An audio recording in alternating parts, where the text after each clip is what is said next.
আসসালামু আলাইকুম প্রিয় ভাই ও বোনেরা।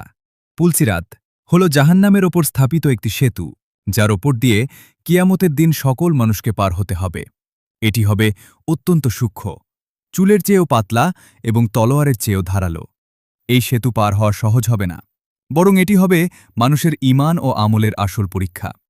যাদের ঈমান মজবুত এবং আমল ভালো, তারা খুব দ্রুত এই সেতু পার হয়ে জান্নাতে প্রবেশ করবে। কেউ বিদ্যুতের মতো, কেউ বাতাসের মতো, আবার কেউ দৌড়ে বা হেঁটে।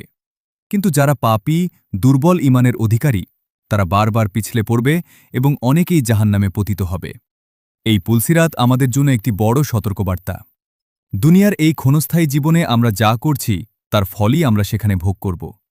তাই আমাদের উচিত বেশি বেশি নেক আমল করা, নামাজ পড়া, হারাম থেকে বেঁচে থাকা এবং আল্লাহর কাছে ক্ষমা প্রার্থনা করা।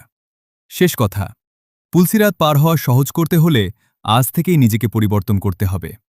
আল্লাহ আমাদের সবাইকে সঠিক পথে চলার তৌফিক দান করুন এবং পুলসিরাত সহজে পার হওয়ার সৌভাগ্য দান করুন।